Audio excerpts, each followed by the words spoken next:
Right. I think I've got a few people back, so I guess we'll get started. Start chatting away. Let me just pop this up.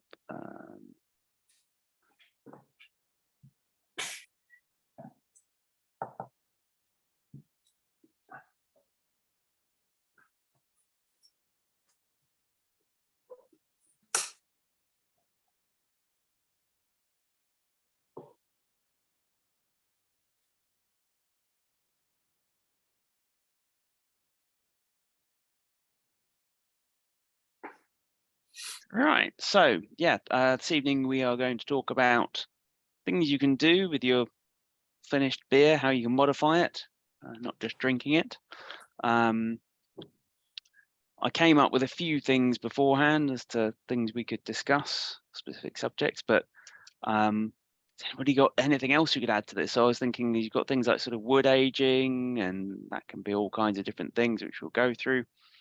Adding fruits or spices to your beer, or vegetables or hedgehogs or whatever else you want to add into it. Got aging with sort of other bugs, Brett, lacto, that sort of thing. Ice distillation, I think we might talk about. One of the first things is I've had a request to try and talk about it earlier on. And then, yeah, the option of blending beers as well. Has anybody else got any other ideas or other things we can add on? And I can sort of try and make sure we've got some time to discuss it. About nitrogenating it. I don't know. It might be something, maybe CO2 and nitrogen are not that different, but I think that nitrogen changes the beer. Okay. Yeah, we can. Have you done that, Les? Yes. We'll talk about that one as well then. Other things you can do include things like back sweetening or liquoring back. Quite simple, but they are things you can do after you've fermented your beer. Yeah, and then there's all the extracts that you were just talking about as well. Hop extract. Yeah, I mean, I left out like the dry hopping and things like that. Well, it's not just that, and you can affect the bitterness, can't you, if you've got something too sweet? So it's like the opposite of back sweetening, back bittering. Okay.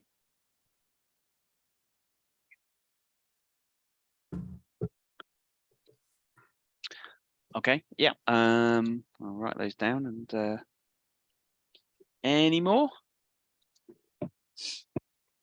No. Okay. Well, I guess we'll start with the most complex thing then of the night, as I had a request to do that first, and that's the idea of freeze distillation or ice distillation of your beer, which I think is something that certainly I've thought about doing, but not been brave enough to do it. But I know that there is one person in the club that definitely has, which is Jacques. Has anybody else done it? So James, just go ahead. I've done it with cider, but not with beer. Okay, and how did you go about doing it? What was your method? Just to sort of freeze it, decant the alcohol, refreeze it. It actually kind of started almost by accident because we had those cold snaps where I had left some cider outside and it was starting to freeze. And so I just thought, oh, I'll try that. Yeah, why don't I let others go first? I'm dealing with a crying child at the moment. And No worries. Chip in later, sorry. All right, Jack, do you want to tell us about how you did it? Yeah, this was quite a few years ago now, and I know you asked me to have a chat about it. I think I brought the beer into lab this is quite a long time ago. It ended up, it started as a double IPA at about 11% alcohol, and it ended at about 20% alcohol. So probably to give a bit of background, there's two known ways I know how people do it. The one is you freeze the whole beer, take it to like -20, -30, however cold your freezer goes, in a sort of plastic bucket, and then you leave it upside down, maybe with a tap open at the bottom and you just let it drip out. The problem with that method is that freezing cold beer oxidizes incredibly quickly and easy. The colder your beer, the easier it will oxidize. Also, you don't really have much control over what the finishing beer is going to be like. I'm told you get more flavor and stuff out from that method. But after doing some reading and research, I chose the second one, which is you freeze it to roughly about 1 or 2 degrees before the whole beer starts freezing, and then it forms icicles, and then you remove those icicles from the beer. So I did it with a colander, but it also means, so I was looking back at my notes, and the beer was 11%, and if you find these graphs online at what temperature beer actually freezes in full, and it's around about, so 10% beer is about -8 degrees. Then it's not linear from there, but I think 20% beer is about -15, and the graph sort of curves down a bit. It's not quite linear. But so the beer started forming icicles at around about -6, -7, and I removed them. Then I go 2 degrees colder and then remove them again. To do that takes about 4 or 5 hours to when you freeze it, and then you really have to remove them then, not leave it 24 hours, because then you get the icicles get too big and you can't actually, you'll be removing a big blob in your beer which you can't handle. So I did this about 6 or 7 times, if I remember correctly, which meant a lack of sleep. I started on the Thursday evening, and then every 4 hours got up, removed some icicles, or did it again and again and again, until at around, I think by the Saturday morning, I think at around -15, it wasn't really doing much anymore, and I thought that's probably around it. I didn't know what alcohol was in there. It was about 20, I think, looking at the graph. While doing it, I actually took my CO2 tank, and while I was actually taking the icicles out, I was pouring CO2 over the top of the beer, because even as you pull it out, there's splashing and stuff. So as much as I possibly could, just kept the whole thing under CO2. It cost me almost my whole bottle of a 5-liter CO2 tank, which was a bit a nuisance. But if that's overkill, if you need to do that, I'm not sure. I was being overcautious, but the beer wasn't oxidized in the end. It actually came out really well. It's aged really well. When you do this, if there's any fault in the beer, then the finishing beer is going to have that fault even more so. So if you've got astringency, you're going to have a really bad astringency, anything. So your first beer has to be, how should you say, faultless. And I think this is true for lagers, where they make the icebox as well. If you've got any problem, it will be even more so in your finishing beer, and so on. And then just when I bottled, I added some yeast as well, because I didn't know what happened to the yeast. It might have died and anything. And carved it to about 2.3 volume CO2. The end result was quite amazing, I must say. It's like really malty, and the hops remained. Even the dry hops stayed, which I thought kind of surprising. You'd think it wouldn't. Those little bits of ice I removed, they weren't 100% clear, so I could say I wasn't removing pure water, which is kind of strange. That water was really harshly bitter when it thawed. I thought I'd just taste it and so on. So I think it's somehow the sort of harsh bitterness is removed in the water, but I can't prove that. I don't know. Or maybe that's just how it works out. But the resulting beer that remained was, I would say the bitterness was smoother rather than harsher. So I think it actually works well for bitterness. But then again, I've only done this once. I've not tried other beers. I probably think it works better for lagers because it really brings out the maltiness more, even though I thought the bitterness still offset it quite well. Any questions? So sorry, what vessel were you doing the freezing in? Yeah, I transferred it to a plastic bucket. More so because if it was anything else, I didn't want, how should you say, because if you freeze too much, it might actually shrink and break. If you use glass, it'll break. Metal was probably okay. Yeah. So yeah, I used a plastic bucket for that because I was just scared it was going to break. So somebody was talking about like the idea of just doing it in like 2-litre sort of soda bottles, because I think that could work because you could completely flush them of CO2 and probably transfer between them like without any oxygen ingress at all, and obviously that just fits nicely in a freezer. Yeah, that would go back to the first method where you actually freeze them and the plastic can then change or do whatever you want, and then you just turn it upside down and do it. You could do that with any beer. I've actually taken quite a few beers, commercial beer, stick it in the freezer, glass, you don't know how cold you want to go, and then when it comes out, you just turn it upside down, let it drip out, add some yeast and maybe some priming, and then put it in a separate bottle. I did that with a lambic once and made it 10% sour, and it was actually quite interesting. It actually sort of works. So you could take any commercial beer and you could do that. Preferably degas it first, meaning open the bottle and maybe just let the gas out, else it might explode. A can is no problem, but glass might be. So yeah, the 2-litre plastic bottles, that sounds like a great idea. Again, you run the risk of oxidation when you turn it upside down and let it thaw.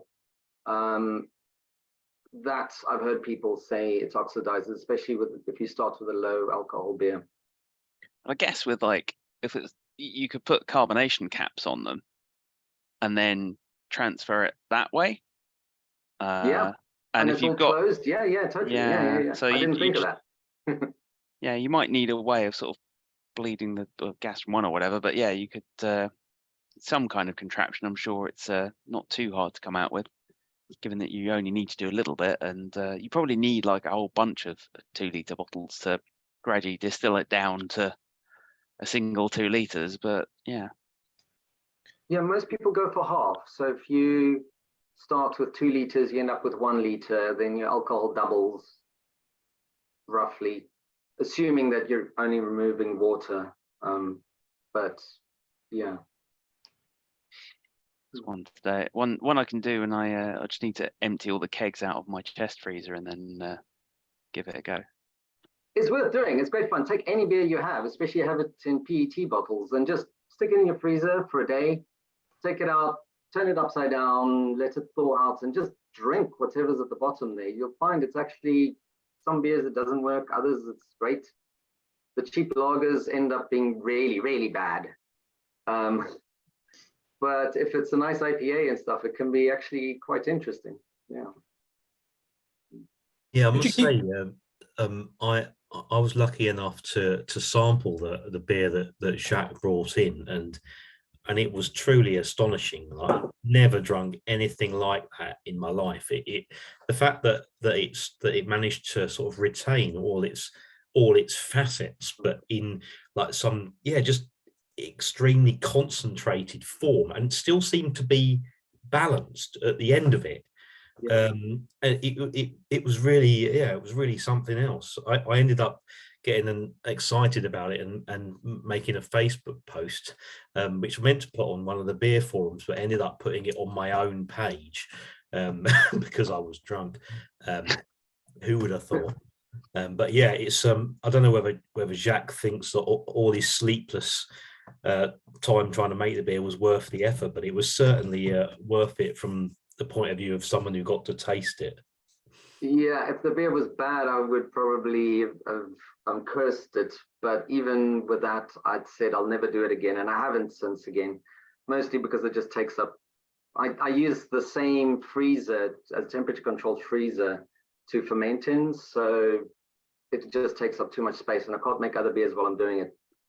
So yeah, it was a lot of effort to do it that way. But maybe the first method where you actually turn it around, and if you could do that in a closed CO2 environment, yeah. I've not given it much thought again, to be honest. Too many other beers. You got the badge from doing it now. If I can comment from a cider perspective, I mean, obviously cider is much different because oxidation is not really a concern in the same way. And maybe there are some other beers where you might be able to kind of mitigate that sort of oxidation concern. I don't know.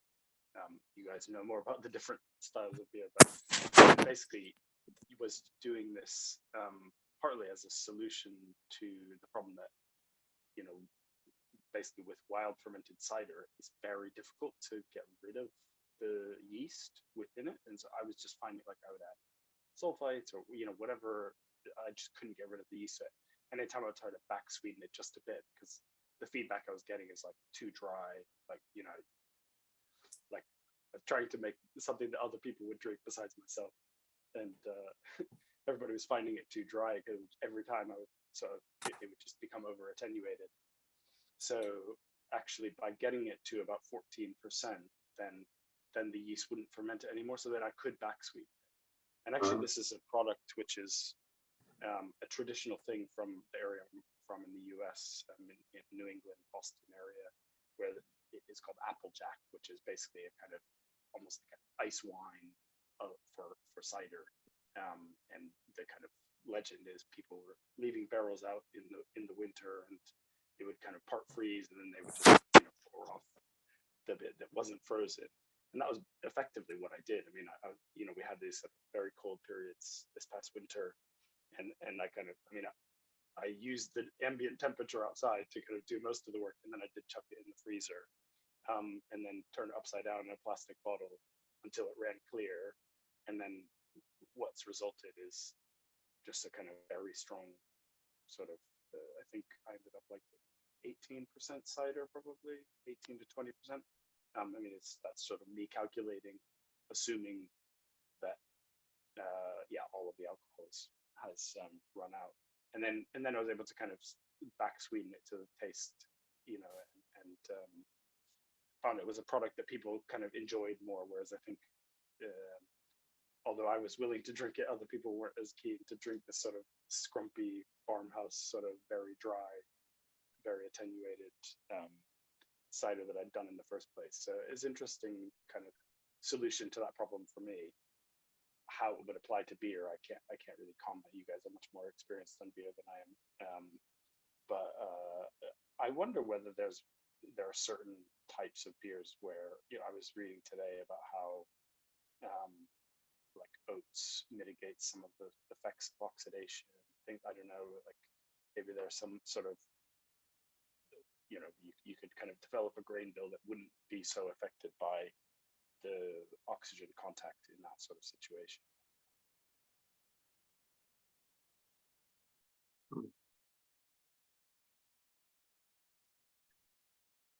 I'm not sure that lactose would mitigate the oxidation, Joel. You can look at things like ascorbic acid as a way of kind of just helping to stave off oxidation. Mash hopping is another option, or some acid in the mash that helps to complex the metal ions that later cause oxidation in the finished beer. So there are things that you can do to mitigate the effects of oxidation, or at least help to stave that process a little, slow it down. But I've not heard of lactose being used for that before.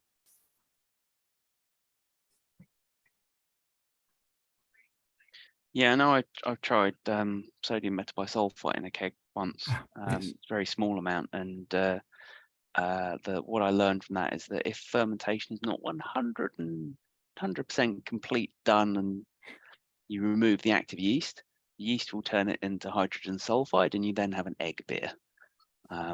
So be careful with that. I did that twice before I realized what was going on. Like, why the hell is the beer like all right going in, and then the moment I taste it from the keg, it's like, bleh. Yeah, don't do that. But I see a lot of people suggesting using metabisulfite for to avoid that oxidation in the keg. But I'd say be very careful with it. Jeff Cooper, who was one time lab member, probably still is, but he hasn't turned up for years, always said to put the metabisulfite in your mash so that you're avoiding oxidation or hot side aeration. Essentially, it scavenges the oxygen. I actually meant to do that today with the wrist that I brewed, but I was so taken up with a million other things that I forgot to do it. But yeah, that is something that you can do. I don't know, I can't vouch for whether it works or not, but people say it does. Is that not the same as a Campden tablet, or is that? Yeah, it is. So do most people put those in anyway to their liquor before they mash in?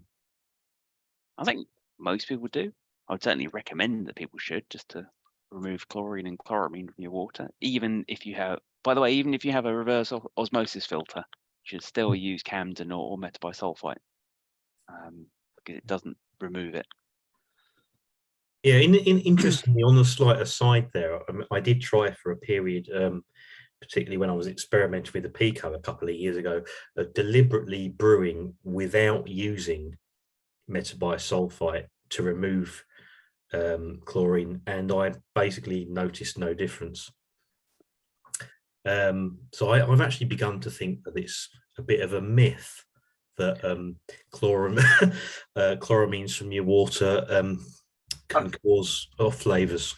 I think that does depend on how much chlorine's in your water, and I gather that varies quite a lot. Actual chlorine levels, depending on weather conditions and so on. And I down in Tunbridge Wells, I notice quite a whiff of chlorine when I'm putting the brewing water in. So I tend to use about 0.5 gram of potassium K-meta for every brew.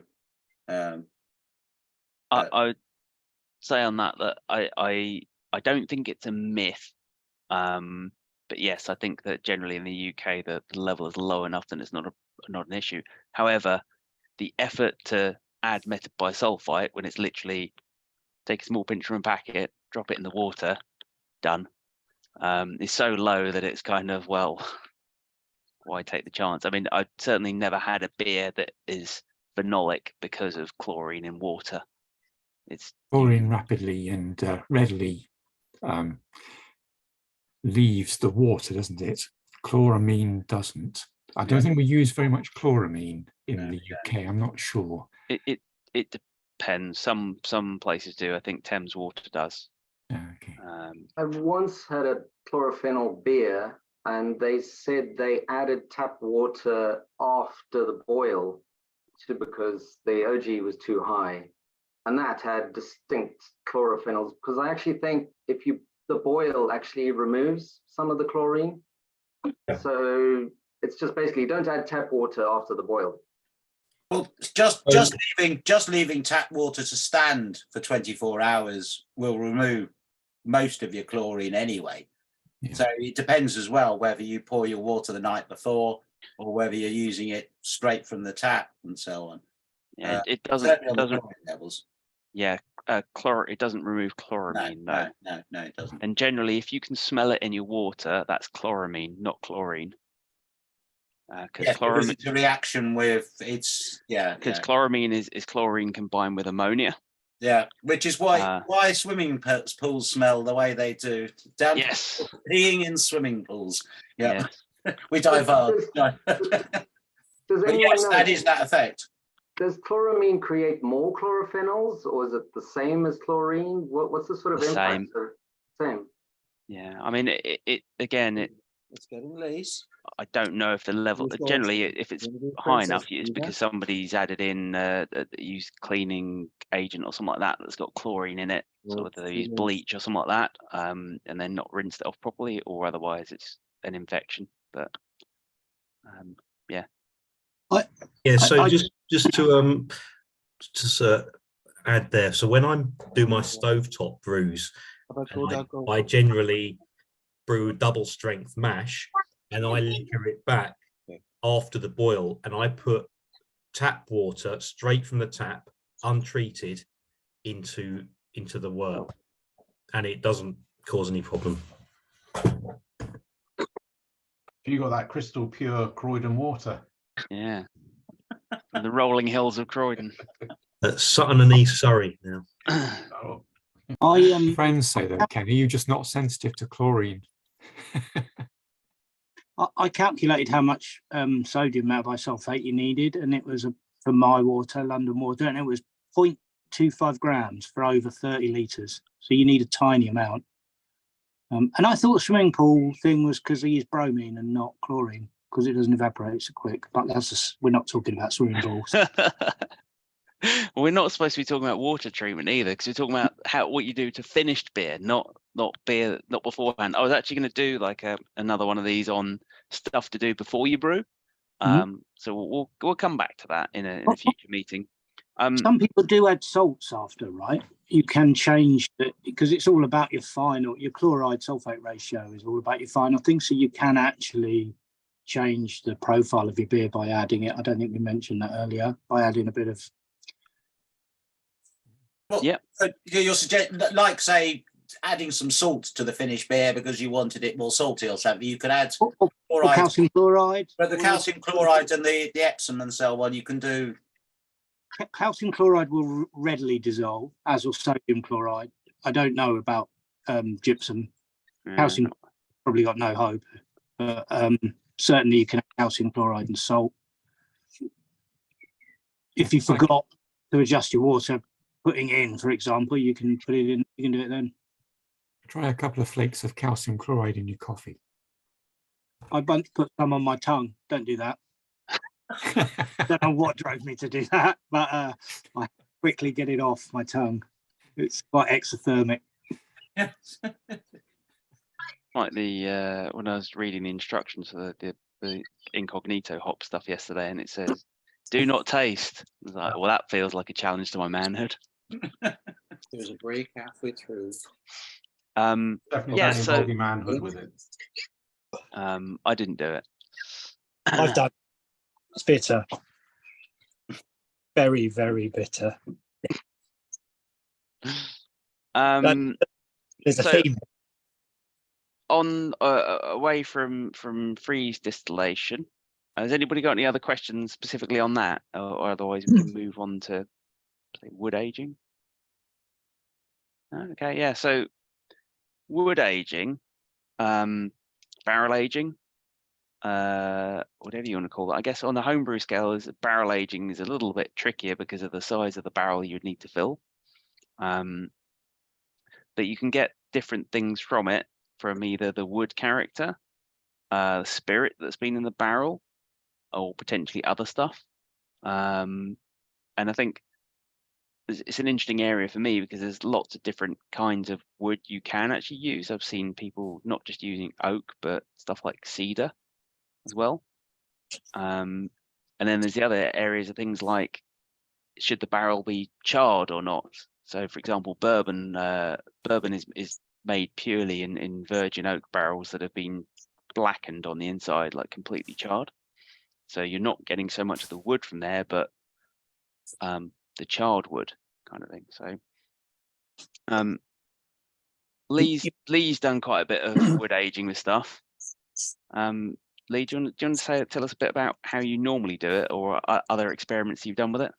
Yeah, just before we get to there, you can't use any cedar. You have to use Spanish cedar, which is what they make cigar boxes out of. And it's really good for pale and hoppy beers, apparently. I've got some, but I've never tried it.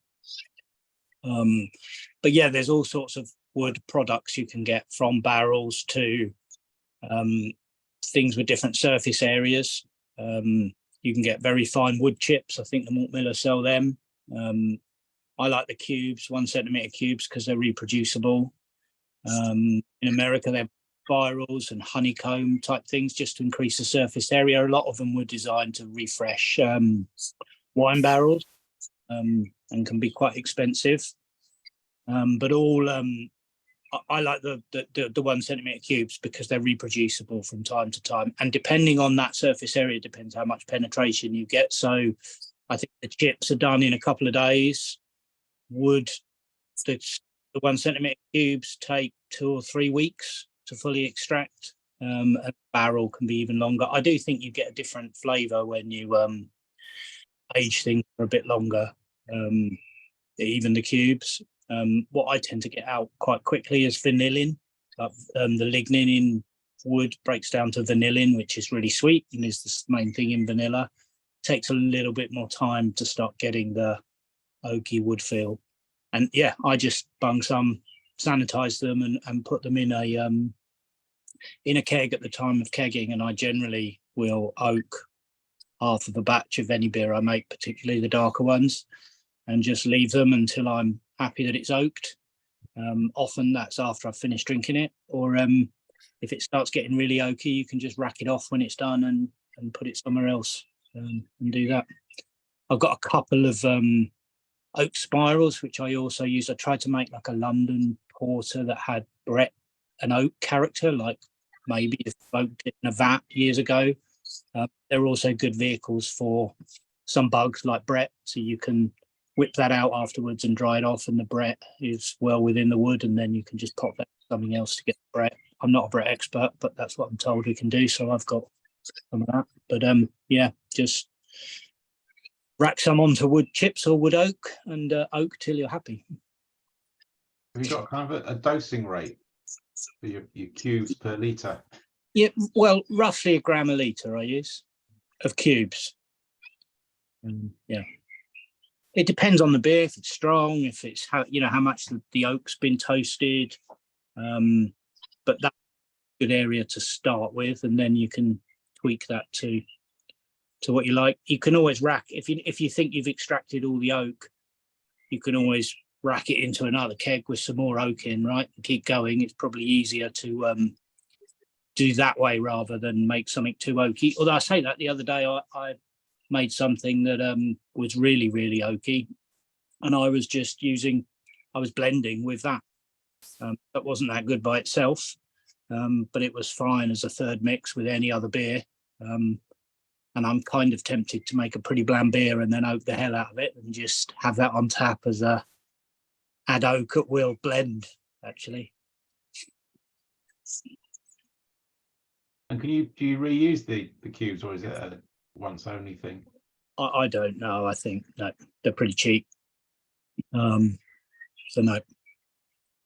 Do you think you get like a sorry, Lee? I think once I might have oaked something, drank it all, and then racked something straight into that keg. Maybe. But is there any risk doing it with an older beer? Like if I've got a beer that's like 3 or 4 months old and I'm kind of bored of drinking it. No. I mean, I steam sanitize mine, so I'll just put them in one of the metal things that you put on the cooker, and I'll just steam sanitize them for a few minutes just to I think the steam then gets right into all of the pores and crannies. And then if you don't use too much water, that water's really okay, and you can just pour that in as well, actually. But that's the way I prefer to sanitize them. Some people soak them in vodka or something, but that's just a bit quicker and requires less forethought. Do you get the same kind of oak character from chips as you would if you kind of did it in the same thing in a clean barrel? Do you know? I don't know. I don't think so. I don't think the chips are toasted. The oak cubes that you can get in 3 or 4 different toasts, and you can toast them in your oven and that as well. I think Jacques might have done that. Somebody I heard. Yeah, I was just going to say, I've been looking at woods, and I've been cutting up oak staves and retoasting them myself. Mm-hmm. Basically, the flavors you get depends on the toasting level. You put it in the oven for like 2 or 3 hours. I find that actually, if you do that, you don't need to sanitize because you've killed everything already. Yep. And then you can reset what flavor you're getting from the wood. there's a graph I found here. I don't know if I can share my screen, which is interesting about toasting. Let me know. Can you see this? Can everyone see the screen? Yep. Yep. Yeah. So basically, I think this is for American wood. For European oak, it's a little bit about like 10 or 15 degrees. So if you toast, oaky is like fresh oak, and then it gets sweeter and then vanilla. And I did some at, I think, 185 on European oak. So that would be probably the equivalent to about 200 here. And that came out very vanilla. And you don't need long. Don't toast too high. The almond flavor here is actually quite difficult to get. But above that, it gets acrid. And this is really what they do with whiskey barrels, is they toast them at different levels. One barrel might actually have different staves toasted at different levels, and then they char it on the inside, basically to get the whiskey to get into the wood easier. But yeah, you can really control. So when they sell the chips and cubes, they tell us lightly, middle, and heavy toast. And I think that's just oaky sweet versus vanilla versus toasty almond. But what levels they use, I don't know. Yeah, so that's what I've been looking at, but I haven't really done many beers with them, but had some quite interesting results recently. So how does so you're saying like if they toast it and then they're charring it, so essentially with a like bourbon, they essentially take a blowtorch to the inside of the barrels. Yeah. And I know that opens it up, but also, surely you're getting more than toasted flavour then. Yeah, I think they because they want the charcoal to extract some of the harshness, I thought. I think charring's different than toasting. Yeah, charring's different than toasting. Toasting will give you the flavors, but charring... I said that we're only doing a short one.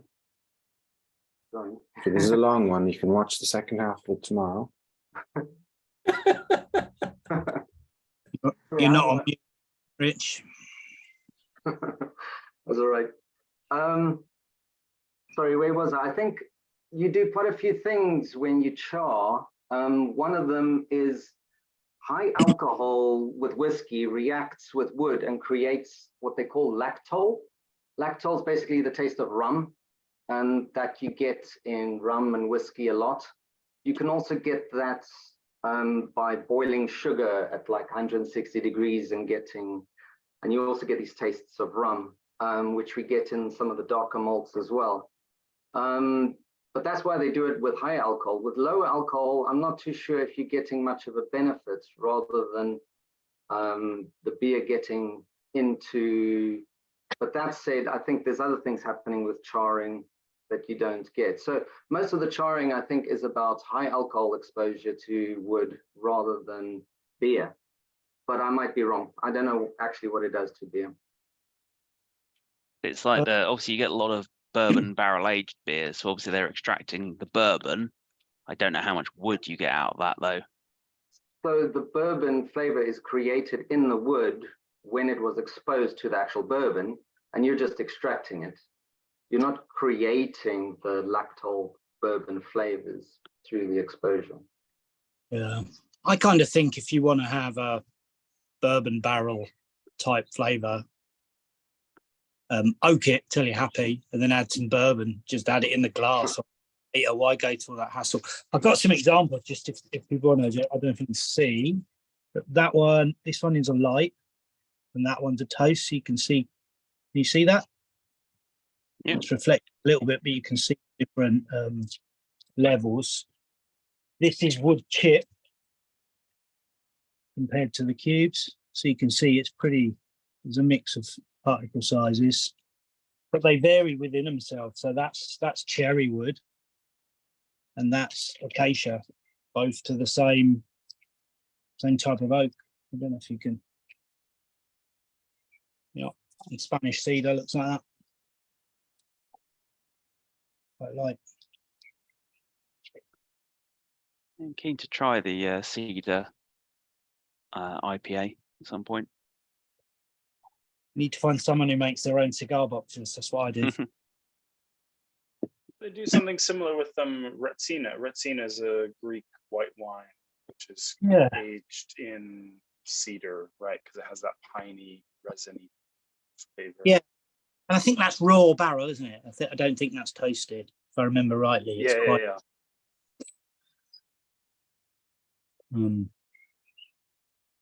Yeah, So, I love it. I oak almost everything. So I guess then as well, you got the point of obviously you got the wood, and you can potentially go different ways with a toast and things like that of it. Then you've also got, you can soak it in a spirit and then put that in there. Although, as you said, you could just add I mean, obviously commercial breweries do that because they can't add the spirit straight to the beer. Whereas we can. I've certainly done a bourbon vanilla beer where I just added the bourbon straight to the beer at the end of it, and it's quite nice. So I think you've got a picture. Oh.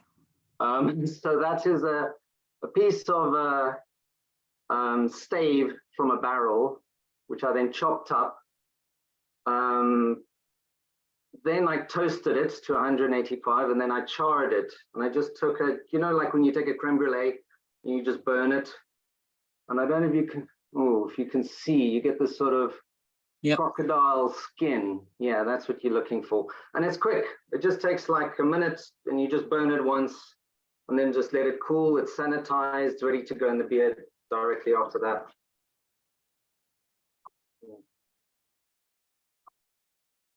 Can I ask on the subject of, aside from the sort of oaking process, which I guess is more of a finishing thing, what about the use of barrels to, I mean, I don't know what the right term is, but like inoculate with the sort of, Brettanomyces or things like that? Like this is something I think you were talking about, Ken, and possibly you have some experience with, Jacques. I'd be quite interested in that, and where is the kind of line between it, right? Because ultimately that's a kind of I don't know, like a secondary fermentation process, right, or like a long-term fermentation process, but it's also well, I'll let other people that are more informed speak about it. I have a barrel. When I bought it, I think I put 4 beers into it and then decided it's now a sour barrel, and I think that's pretty much what most people get. You get about 4 beers. Make sure the first beer you put in there is a high alcohol one, because they can be quite full of bugs when you get them. It's a whole nother subject how to actually clean them. I think people were talking about steamers and stuff to clean them the first time. But later on, if you actually want bugs in there, once they're in there, it's almost impossible to get them out. And it's a great way to sour beers, because my barrel doesn't really give much wood flavor anymore. It's actually just I tried to make Flemish Reds in there, so all my dark sours on there, and it just stands in the lounge, and it looks pretty, but I leave it for about 1.5 years before I even taste it again. After each, I take some out, leave the bugs in there, and then just put some beer on top of it again. But I do find you do get a lot of oxygen in, so it's not really good for lambic, because you'll create too much acetic acid. The oxygen gets in, and even the barrel sort of soaks in the beer, and you'll find after 1 year you've got less beer than you had originally, and you think, where did it all go? The angel share, as they call it. And if there's Brett in there, you'll find there's probably a big pellicle as well, and it would have created a lot of acetic acid. So for Flemish Reds that works. For other sours, you probably don't want too much acetic acid, but it's slow. It's slow. By the time you find, oh, there's some acetic acid, it's probably only just started and it's a few months. So yeah. Well, what size barrel do you have, Joe? A 25 litre. Oh, right. Oh, okay. I've just bought a 5 litre one, because I thought I can't possibly fill a larger one.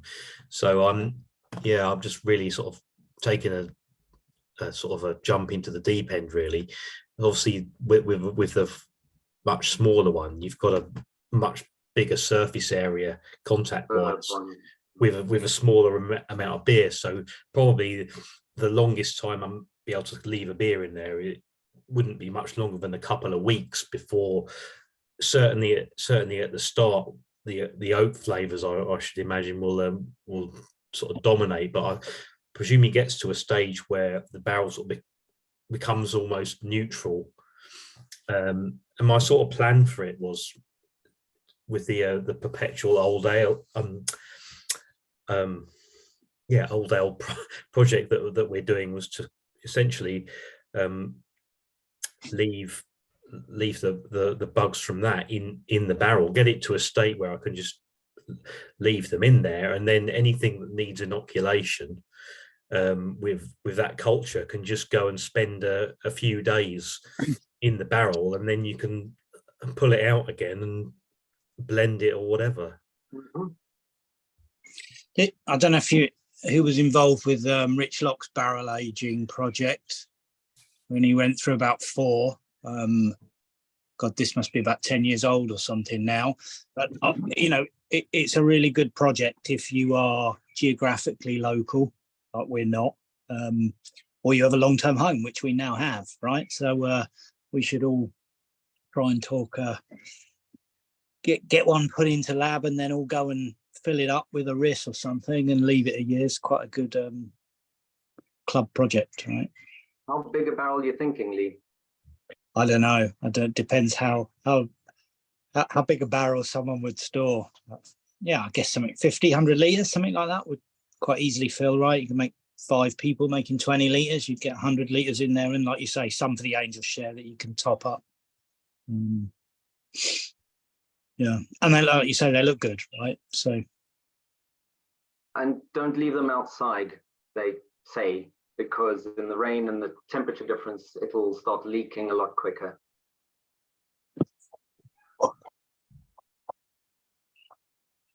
Good to know. The only other thing you get a lot of beers that are barrel aged, right? Special edition, that I'm not sure were ever intended to be barrel aged. They're just shit beers. They're trying to cover up with the barrel aging. So, it will hide some things, but if you really want it to be good, you should make a decent beer to begin with. But I think you probably could recover some beers with it, and I'm sure a lot of breweries just do that with their slightly dodgy batches, right, and sell them on. Have you ever actually fermented in a barrel rather than putting a finished beer in? I don't have a barrel. No, I'd be too scared.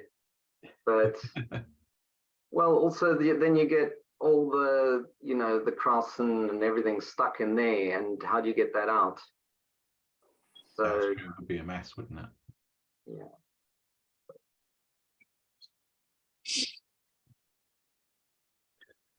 Any other ways you can use wood in beer?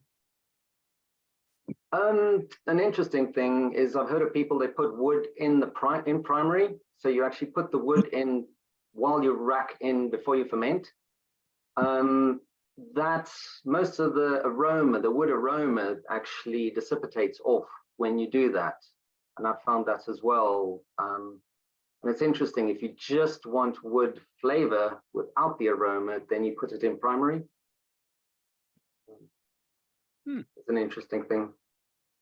Of course, I was going to mention Sati is flavoured with juniper branches in the mash. Yep, that's true.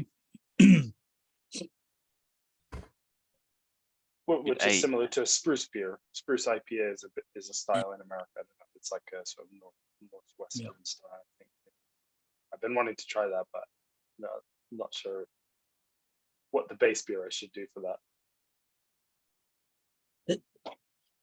There's a Scottish beer, isn't there, in Innis and Gunn, and they're all oaked, and apparently they don't oak anything. They contract brew, and then they basically pass their beer over essentially sawdust between one thing and another, and then stick it in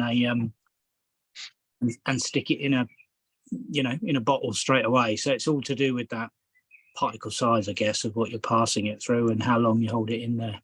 Their beers are I've always found them quite tasty and oaky. So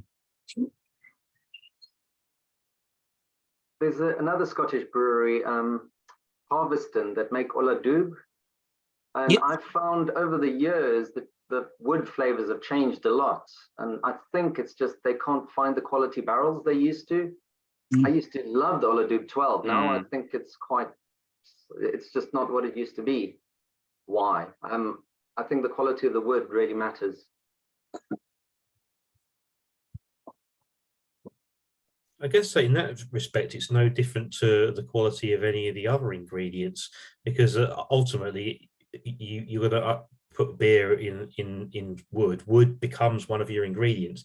You have to treat it with the same respect that you do with everything else that you use, or the same disrespect, however you choose to go, really. But yeah, it's not something to be kind of blasé about, really. It's like, you've got to.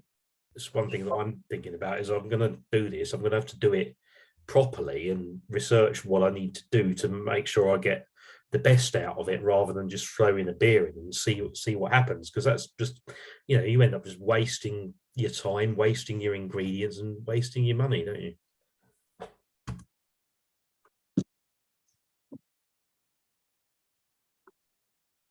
So any other thoughts on wood aging?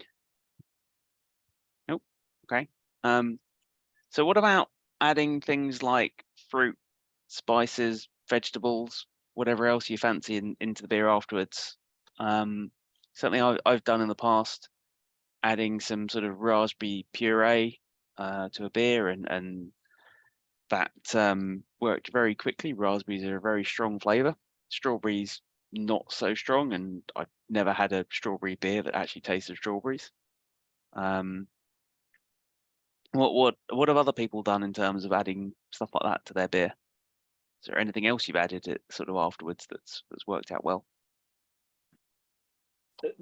As a finishing thing, or as Yeah. I've got fruited beer in fermentation now, but I think that's a separate sort of issue. But I did a Berliner Weisse recently, which the normal style of it, at least nowadays, I don't know if this has always been the style, but is to have it with a fruit like syrup or something when it's served. And if I'm honest, I tried to do that, and there were very few things that I could get that kind of worked quite right, because of like I did like a peach something high juice. Is that what you call it in the UK? It's like 50% concentrated juice or something like that. But I couldn't find the right type of syrup for it. Is there what would you guys use for that sort of thing? Because I think a lot of stuff just tastes really artificial. That's a problem. It's like you made a decent beer, but it's got that sort of sour. It needs something sweet to kind of cut it. The only thing that I found that was all right was basically just pouring off like the juice from a Luxardo, like maraschino cherries tin, which I've only that works for 2 beers basically. But yeah, what would you guys do for like a Berliner Weisse to like make it into that sort of classic syrup adjunct, short of flying to Berlin and buying it there? Well, someone at lab had some of the green stuff that he was giving out. Yeah, I think that come I from love that. Germany, the Woodruff syrup. Woodruff, that's it. I knew it began with a W. Yeah, I've got some woodruff syrup still, and growing woodruff in the garden as well. It grows pretty easily. Can bring you some in. Yeah, I've only ever read about it. I literally have no idea what it tastes like, because I've had Berliner Weisse with raspberry, but not with the Woodruff syrup. It's kind of like a woodland vanilla. Yeah. A wet woodland vanilla kind of thing. It's nice. It's really nice. It's a quite delicate flavour and aroma. Makes great ice cream as well. I can attest to. Yeah, I mean, I would be thinking about stuff like the ice cream syrup, or the stuff that you use to sort of flavour milkshakes and things like that. But yeah, they're all very artificial. Cacao. I've used cacao nibs.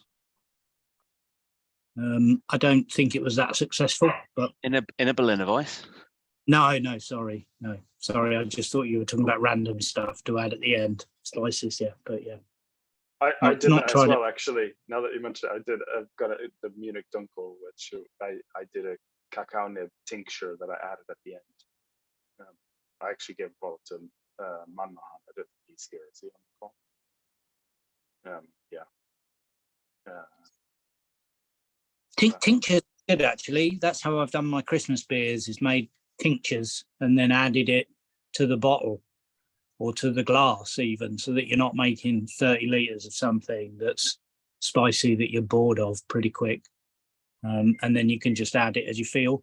And of course, after the first one, you can't taste it anymore. So you can add a little bit more in the second, but I would never commit a whole batch to having all those spices and stuff in. Now I just make a tincture and add it to the glass. Yeah, I think that's a good way of doing sort of spices and things like that. So if you, first of all, to try it as well before you go whole hog, but definitely if you can keep it and just add it in as you need it, then even stuff like just vanilla, and just have a drop in something is all you need really. Lots of different extract flavorings you can get as well. I used a chocolate one some time ago and a hazelnut one that was both came out really nice, just as options. I think although those I really didn't work well for me. It was okay. way too much hazelnut and it never backed off at all. Yeah, that's the disadvantage. You need to get the dosing right, and you want it to be just enough that you can taste it. But yeah, when it's like high levels, it's you've gone too far. I never know whether to do it to like my taste or to get some other people around to do it, because I sometimes feel like I want it too strong, and then I regret it afterwards, and then pass the bottle around and people say, what have you done here? That probably depends who you're brewing for. I mean, the essences, I found that plum essence is quite good in a porter. That works nicely. And real fruit, I've used raspberries. They work well. Cherries, not so well. You don't get the flavour from cherry that you do from raspberries. Raspberry is brilliant. But more outlandishly, I was experimenting with biotransformation, and I found some ingredients in the garden that are very high in geraniol and linalool, and it included lemongrass, geranium leaves and rose petals. And I don't know which of the three, but something made that beer last forever. That was a highly hopped pale ale, and 8 months later it was just as fresh pretty much as when it was kegged. And I've yet to repeat the experiment, but separately using geranium leaves, lemongrass and rose petals to see which of the three brought on that brilliant antioxidant, I suppose. But one of the three really made that beer last.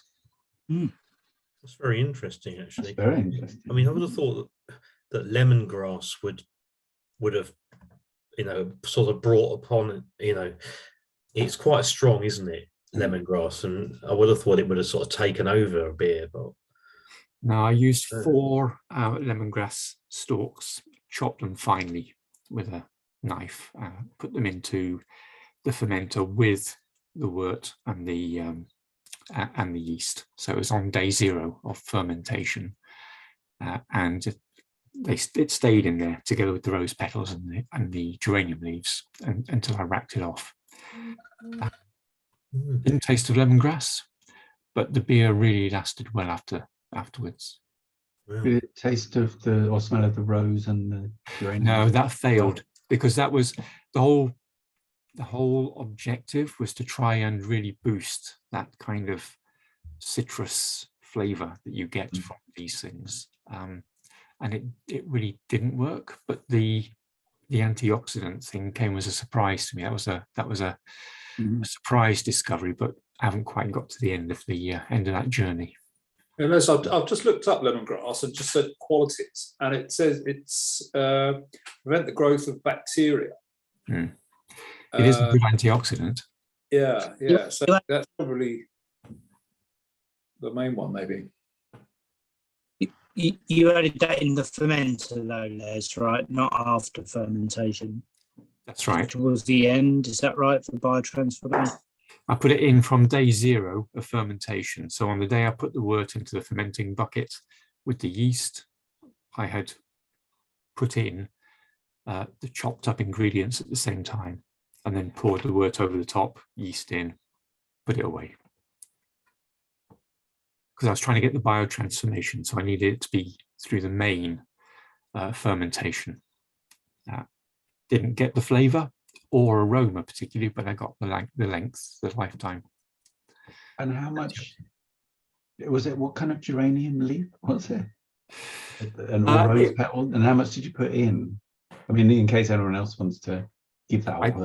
I'd have to look that up. It wasn't a lot actually, because I bottled it when it came to not as in put it in a bottle. I just chickened out of putting too much in. I used 4 stems of lemongrass, and I think I used something like 35-40 grams of rose petals and geranium leaves, which isn't an awful lot, but it did fill one of those the takeaway curry takeaway containers or Chinese containers. It filled one of those. Yeah, I froze the leaves and petals and then crumbled them up so that it just broke up into small pieces into the fermenter. But yeah, they're nice. So it was at the garden. I tasted them. I went around tasting stuff. I thought the neighbours must think I'm bloody stupid, but I went around tasting things, and I found that the geraniums, we had 2 red and 2 white.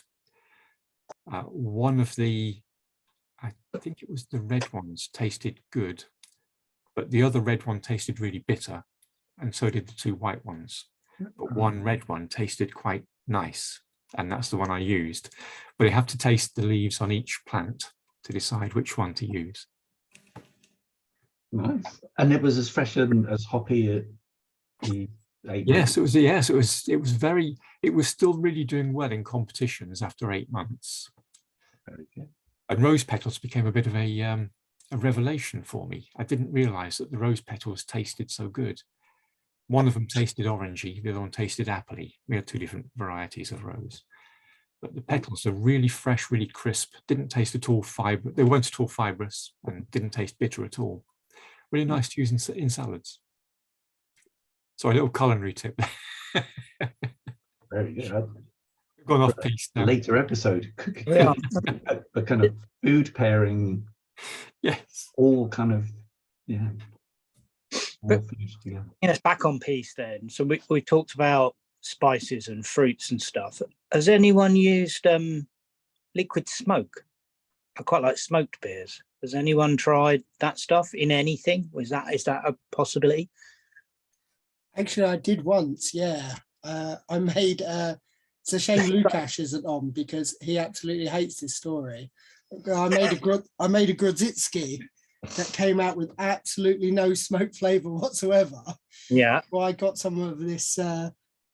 They put it in cocktails. It's just like a oak smoke syrup, and dosed a whole keg with that, and it got like a silver at BrewCon. It was not a great beer, but it did work. Yeah, it seemed to work. Yeah. Okay.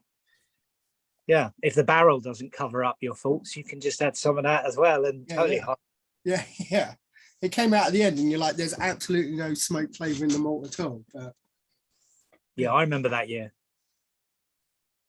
Yeah. Okay.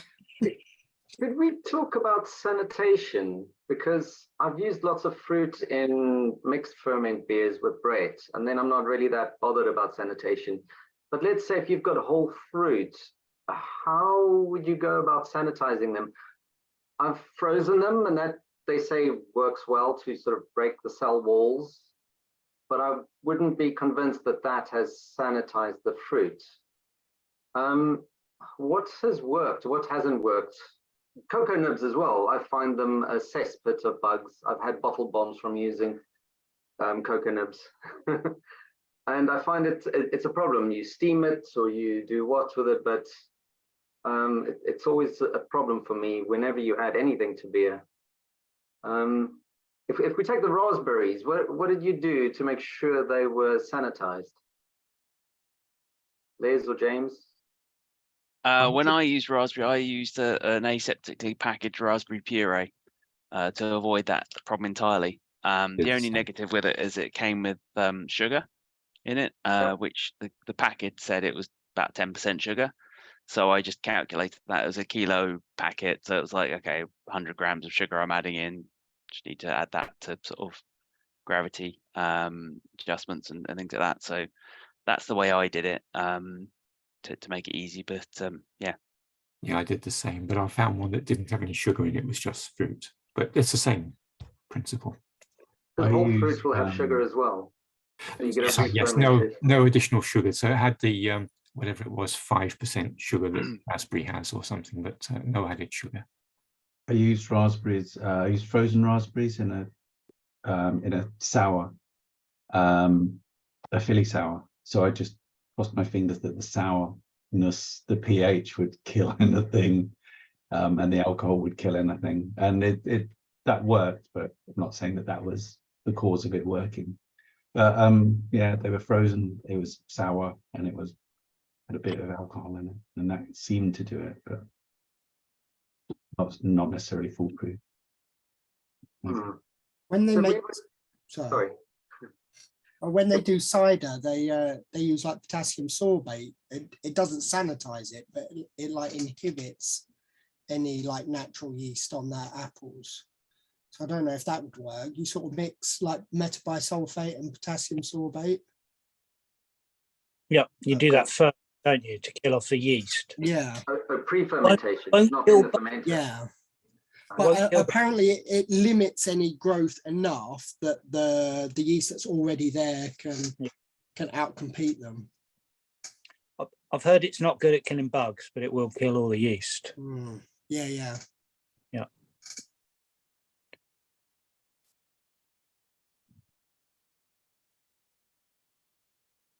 I've tried a few things, to put into sour beers, and some of them turned out really bad with some black floating stuff. Like raisins is probably, you'd get the most bugs or yeast in raisins than anything else.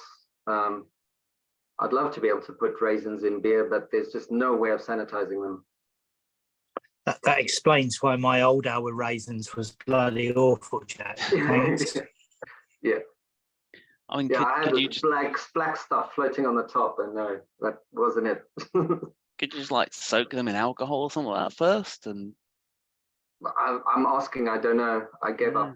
That's what I do with cow nibs.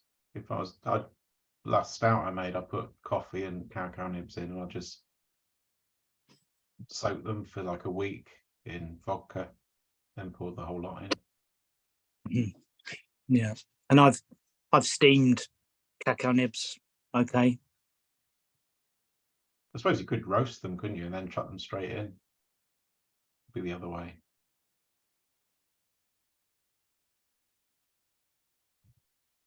Yes. Does anyone, when they use cacao nibs, do they? So I buy them from the malt miller. I've never managed to extract an awful lot of flavour from them. So do people actually further sort of roast them or anything like that, or how are they getting the most out of them? I just got them from one of the health food shop. They had roasted nibs, so they're probably not roasted enough. Having now tasted the beer, I should have maybe made them a bit more roasty. I find, it's the sort of the chocolate flavour is quite weak. Yeah, it does tend to be sort of a bitter chocolate as well. So if you put too much in to try and get the chocolate out, then the beer starts getting too bitter. You could probably balance that. Yeah. Could have balanced it. When are you adding it? That you're getting? Is it? So I did basically like almost like a smash beer of a Munich Dunkel, where it was basically Munich malt and cacao nibs as the bittering agent. So I put it in the boil, and I mean that was just kind of an experiment. I was doing a split batch, and I did the other bit differently as well, a bit more traditionally. But then, so then, yeah, the other batch of it, I did it with a cacao nib tincture.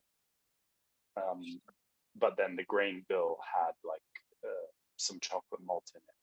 And actually, I found that it already tastes like just the chocolate malt kind of brought out quite a bit of chocolatiness anyways. So I think the cacao nibs just sort of rounded that out. I don't know. I think anytime that you're talking about chocolate beer, it's a sort of suggestion of it, right? Like recalling your memories of chocolate rather than actual chocolate.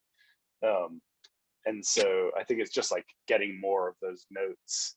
I think I might have added a bit of like a vanilla extract possibly as well, because that sort of, for a lot of people, evokes similar things to chocolate. But yeah, I haven't had problems with cacao. Were the ones from Malt Miller cracked? Because I think the Whole Food ones I got from Whole Food were already cracked. But that seemed to Yeah, the ones I got, they're cracked. What was your tincture? I soaked them in bourbon. Okay. For a while, and then lobbed the whole lot into the beer, and I just didn't get much in the way of sort of chocolatiness from it. But perhaps I'm just sort of expecting too much from them. I would do like vodka or also, I mean, one thing that people say, and I'm not an expert on this, but once you get above 50%, it actually, the extraction is much higher. So most spirits you'll get over the counter will be 40%. So once you get to sort of 50 to 55, then actually there's bigger extraction on some of these flavors. So that could be part of it as well. Getting something overproof rum spirit, but higher ABV. Sorry, go ahead. Overproof rum might be the thing to use. Yeah, maybe. Although that's going to have its own flavors as well. It depends what you're going for.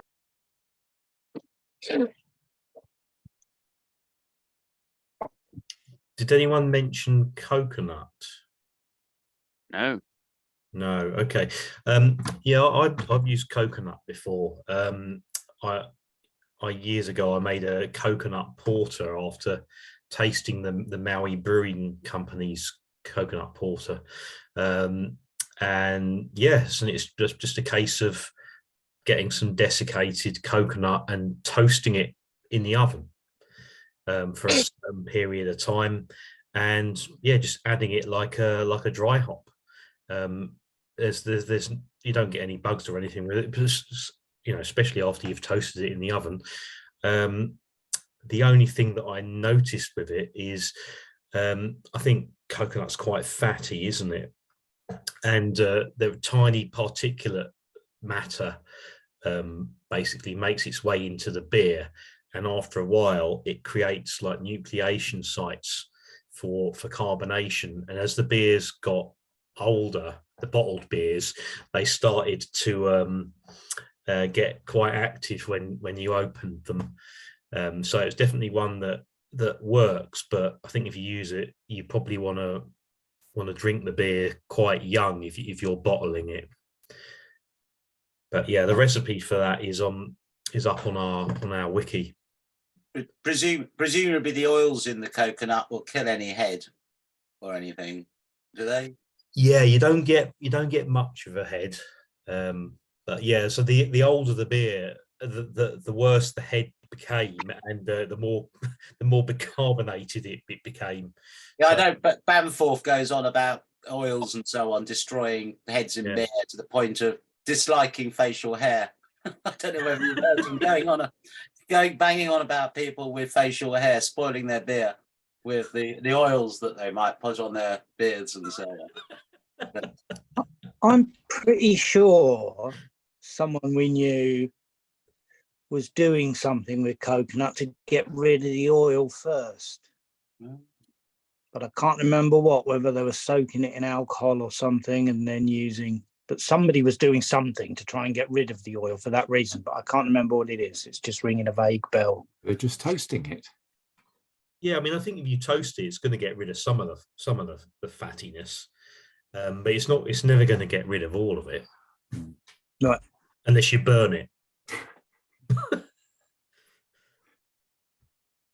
So basically, whatever you're doing to a beer afterwards, put something in the oven for a while and then add it to your beer and you're good to go. I think it's the main takeaway.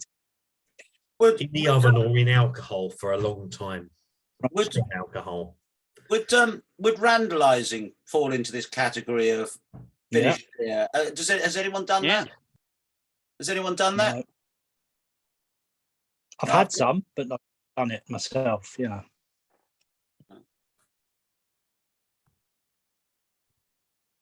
No, I mean, need to build a Randall or make something to pass it through. I've got one of those hop rockets. I was wondering whether I could adapt that to do it. But I gather the trouble is, I suppose, is that chucking a whole mass of hops in, you've got to use it up relatively quickly or whatever.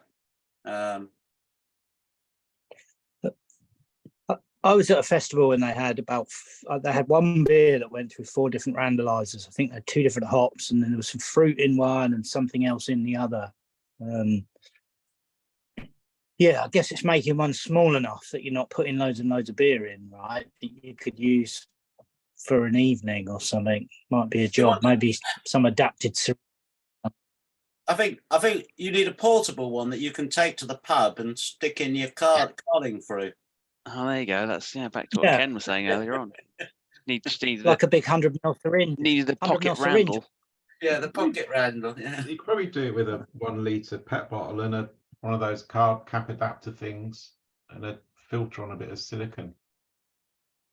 Yep. Yeah.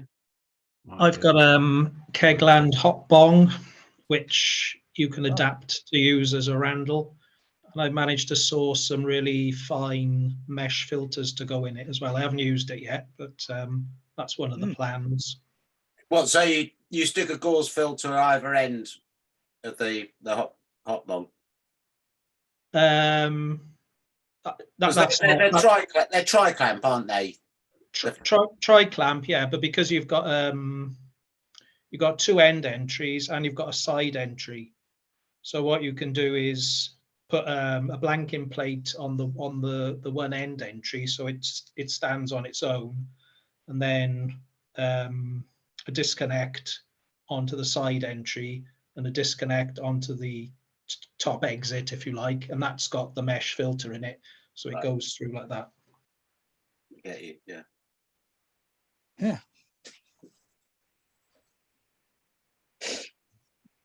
Making me think now that how to go about doing that for BrewCon or something like that for club night. Can we like just build our own Randall and then throw lots of hops into it? I seem to remember a brewery in America a tap room where you could go in and they had the Randalizers.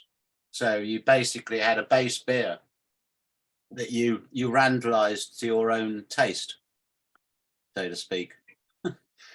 I've seen somebody that also did a build of they basically did a thing where they built this thing which basically took the sort of CO2, took like pressurized CO2 and used that to extract stuff from whatever you put into it. So they were using like sort of orange peel and things like that in there. So you put the beer in it and the other stuff, and then it would sort of fire CO2 into it to basically instantly extract stuff out of it. So it's I don't know, I need to find the schematic for it again and see that, but it's another way of doing it.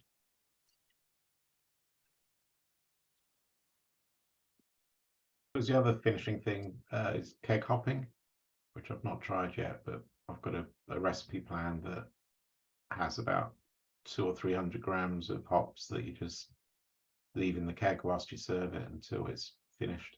I think last meeting Les said you do that.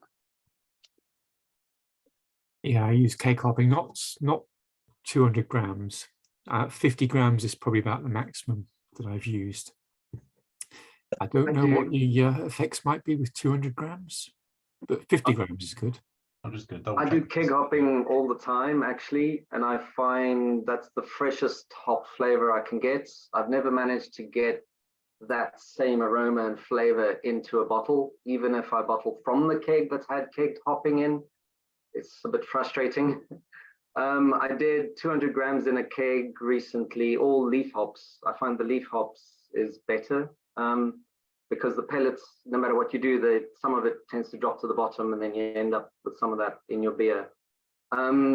What I found is that it all floated at the top and then the beer wouldn't carbonate because it formed a sort of, I should say, like a blanket on top of the beer, and there wasn't any exposure to actually carbonate the beer. Eventually, after leaving it for 10 days, it still wouldn't carbonate. I shook the whole thing to maybe, get the hops mixed in and so on. And that ruined the beer in that I think that there was some oxygen or something still stuck in the leaf hops and it's oxidized. So I think 200 grams is a bit, if you're going to do that, you need some sort of hop spider or something, but floating on the top is not a good idea. But I would highly recommend keg hopping. So when you say you keg hop, Jack, how do you do that? I just put them in a muslin bag and chuck them in at the top. Or actually, I chuck them in the keg and then I put the beer on top and then they probably just float up. But I think they take a while before they even start dropping into the beer. But I'll keep a beer like that for a month and it's still super fresh. You still get that really fresh aroma. Is that just with leaf or with I prefer, you can do pellets, but pellets over time, they create a sort of dust that drops to the bottom. And then even the last bits of beer, or even in the beginning of the beer, you get these little bits of hops in the beer, which I don't like. So yeah, I just go for leaf. Yeah, I found when I've dry hopped in a keg, I will get a bit of that, but it kind of goes in the first sort of pint or two. Yeah. And then it can taste a little bit grassy and harsh initially, and then it sort of fades away, and then you get what you actually want. But I'll tend to remove the hops after 2 or 3 days. But I know Les was saying he just leaves his in there. Yeah, I leave it in there and no problem. Yeah. I mean, of course, I do the same, and you find then that actually the beer gets hoppier as there's less and less beer in the keg, and so the hop profile changes as you drink more of it. I definitely recommend doing it again with leaf hops. Yeah, well worth it. I use leaf. I'm paranoid about hop debris blocking up and gathering and accumulating in the poppets, and I don't like the sound of that at all. But I use a hop spider. It's 7 centimeters by 18, which is about the biggest size you can get in through the hole in the top of the keg. And you can only get about 50 grams in those, because by the time the leaf hops have swollen, they completely fill that space. So 200 grams is a lot. Yeah, it's 100 grams is the recipe. 100, yeah. That's still actually, from my perspective, that's still a lot. 50 grams, I think, is enough. But I mean, it's a recipe. You can put it in a bag like you could with wood or whatever, with a couple of sanitized ball bearings or your favorite clean stone from or whatever. Yeah. To weigh it down. Yeah. Yeah, the only negative I've found recently is that when I've had them in like a sort of bag, it's like a sock inside a corny keg. It doesn't need anything to weigh it down because the hops just absorb, at least with pellets, they absorb the liquid and then sort of sit quite low. They just all clump together and you just don't get a great extraction from them. You're leaving them there for weeks, so over time it does. That's my problem. I only leave them in for a couple of days. And if it's trouble is with this, of course, you're introducing oxygen all the time you're doing this, aren't you? Well, I've not had an issue with it when I do it because, again, like, first of all, I mean, I tend to put them into a pre-purged keg and fill the keg then. But then also when I take them out, I'll tend to basically loosen the lid, then put the gas back on, so it's still blowing CO2 in. So it means you've got positive pressure coming out of the keg the entire time. So you're not going to have anything get into that. Why'd you take it out rather than just rack it off?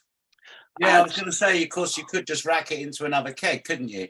You could leave it in there 3 days or 4 days or whatever, and then just say rack it into another keg.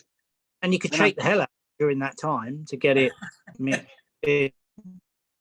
Yeah, I mean, for Yeah, you me could- at you least, could- the issue is I then had to clean another keg. So like cleaning a sort of little bag is fairly don't. straightforward, but I think you're right that you are running the risk of oxidation, but the leaf hops are dried and kind of compressed under a vacuum in the bag. So I don't know how much oxygen is in there, to be honest. I think if you're using fresh leaf, you're kind of asking for trouble. But these dried leaf hops, I don't know that there's much oxygen in there. Certainly, I've not had a problem using 50 grams at a time in a 19-litre keg. And it's been in there for months, well, weeks. It's usually drunk within weeks rather than months. That sounds really interesting. I was going to ask, is there a risk of like hop creep there as well? So will Wouldn't it be an issue in a keg. Not in a if keg. it's cool, so below Yeah. fermentation temperatures down to like 12, 13 degrees or below, you're fine. Yeah. Yeah, I've had it if the keg is like warmish, hop creep can happen. Yeah, but if it's cold, no. Right. Sounds definitely worth having a go at. What else we got on the list then? So nitrogenation. Les, tell us how you do that. I'm going to go and get a refill, but yeah. That's fine. Well, just using mixed gas, I use 30-70. So it's 30% CO2, 70% nitrogen. And I use that for my imperial stout and regular stouts, but imperial stout is kind of the one that I really enjoy using it. It adds a nice mouthfeel to the beer, and it makes the beer very smooth. And an imperial stout, I've made 12% imperial stouts and been able to drink them after a month using nitro, and they're very smooth. And I've never had that with CO2. It's taken several months to get the same kind of level of smooth flavor without it being kind of either very harsh alcohol or bitter. But with the nitro, it just seems to take all that away, and it's just velvety smooth in 4 to 6 weeks. You know, the kind of time that you might condition a less strong beer. You know, maybe a dipper or something. But yeah, the nitro is really good. The thing that I found people confused about is whether you carbonate and then put on nitro, or you pressurize with nitro from the start. And for me, it's the latter. You only use carbon dioxide and then use nitro if you just want to push it a long way, like pubs. So pubs would use this stuff, usually 60-40 rather than 30-70, but they'd use that to push beer a long way without having to use high pressure CO2, which will make the beer just foamy at the tap. But if you want to nitrogenate your beer, then put it on the mixed gas from the start. It does take about a month. It's carbonated within a day or two, but that's the CO2 bit. So what you find is you get the larger bubbles from the CO2 for the first few days, couple of weeks, but gradually it shifts over to the smaller, creamier head, smaller bowls, creamier head, and that much more smooth, velvety texture, about a month. And do you calculate the pressure based on the bowls of CO2 you're trying to get into the beer? Yeah, you pretty much do, and the temperature, of course, same as you would for CO2, but there are some tables for this. So there are tables for CO2 for 60-40 and 30-70.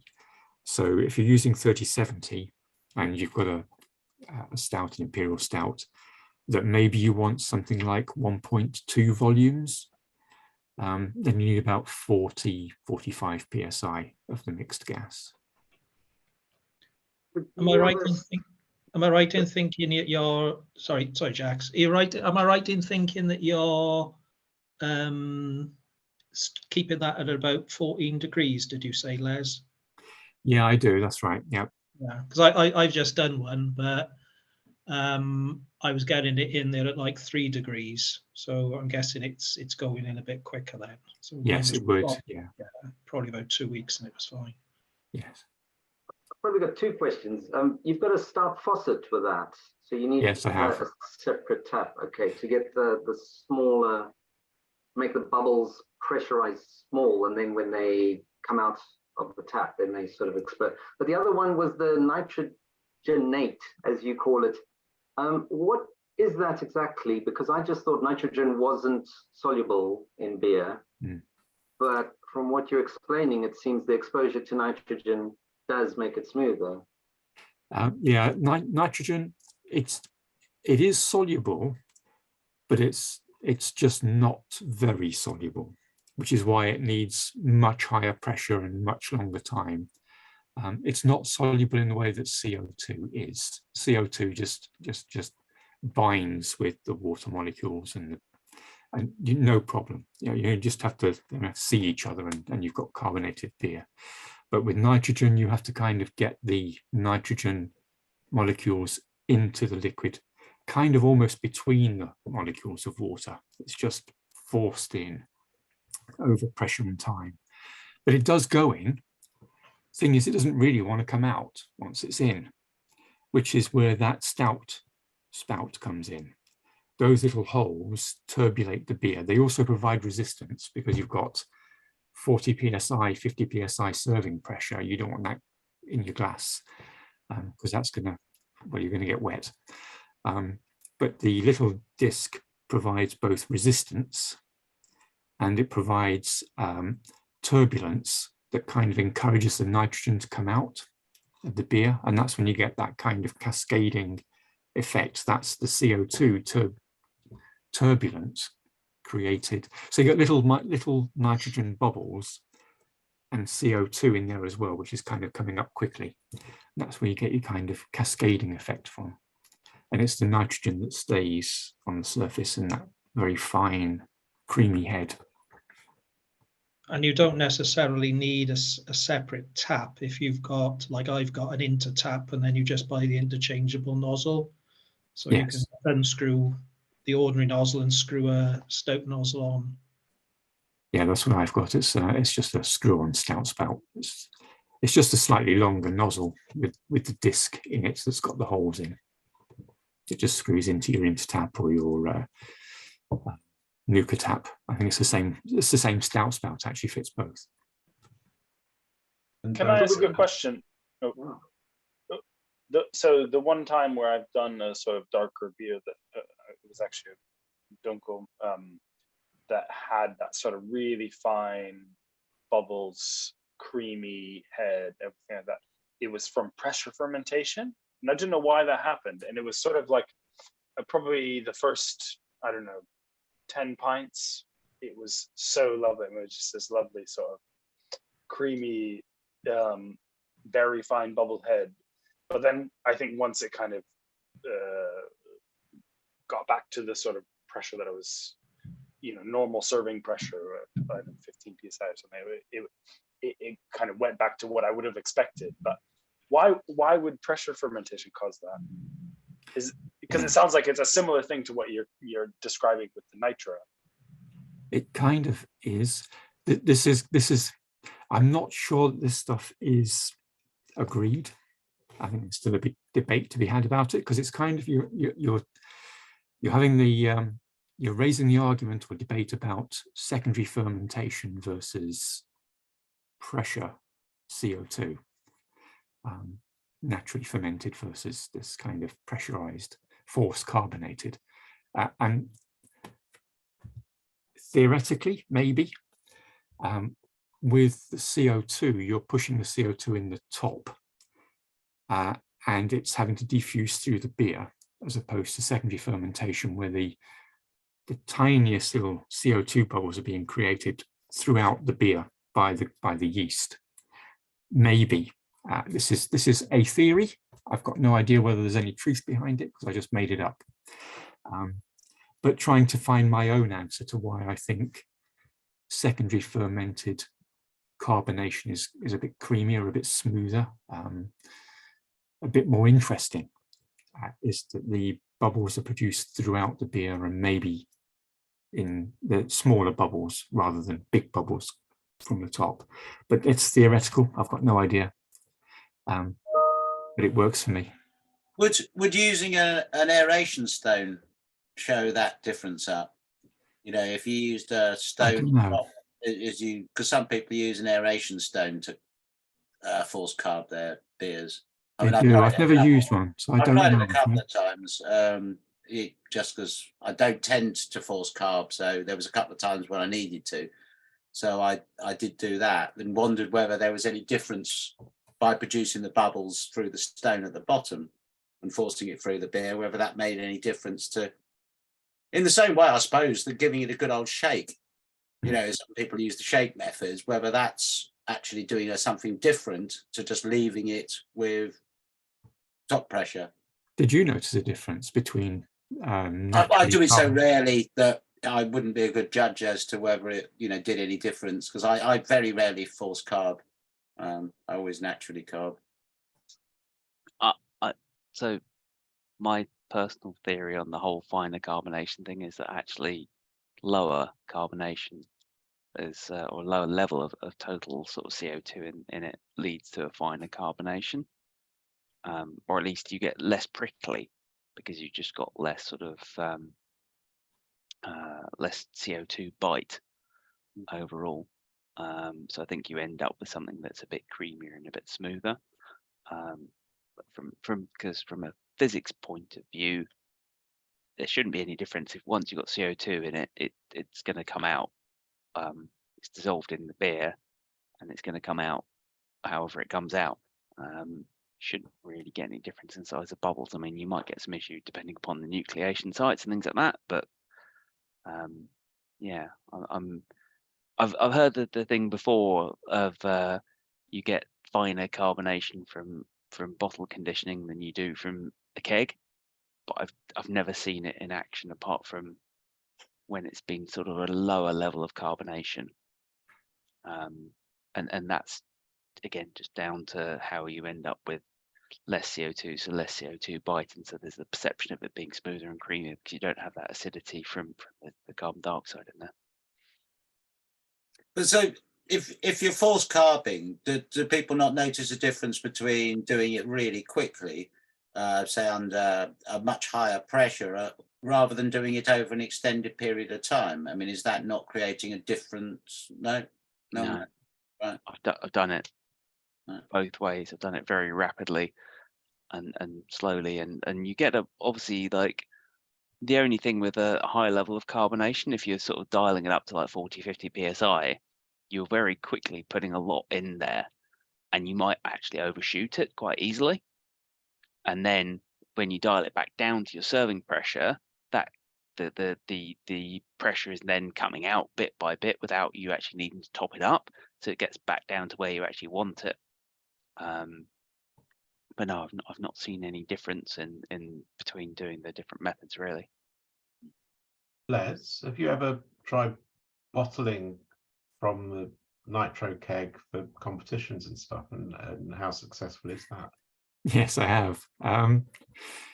That was another experiment, I suppose, trying to figure out how I could get the same really nice beer from a bottle that I got from the tap. I have to say that you can't, not to the same extent, but I did try bottling from the keg with none through to quite a bit of priming sugar added to see how they might affect the results. And I found that if you add priming sugar, that you got a bigger head, you got more carbonated beer. It was it looked more the part, I suppose, but it detracted from the nitro quality. If you took the beer that had no priming sugar, you kind of got the nitro quality, but less of it. Was that bottling through the spout, or was that just bottling directly? That's an interesting question. I'm just trying to think. I use a Bowl tap, and I don't remember if I had the Bowl tap when I did this. I'd have to check my notes. I've got a feeling I bottled from the tap. So just wondering if you, again, if you got a PET bottle and using a carb cap, so you could pre-pressurize the bottle with your nitrogen, and then use a disconnect to fill. Yeah, that would retain the nitrogen that's dissolved along with the CO2, obviously. So then when you did open the bottle, you're actually I did use the Bowl tap, because I've just remembered I was very nervous about whether the Bowl tap and the coupling and the bottle would handle 50 psi. Yeah, it did just, but I think I was on the edge. I got very nervous about it. Yeah, I mean, I think it's interesting that you never see commercially bottled beers that are nitrogenated. You've got obviously the Guinness widget and things like that. But I've seen one in the US nitrogenated bottled beer.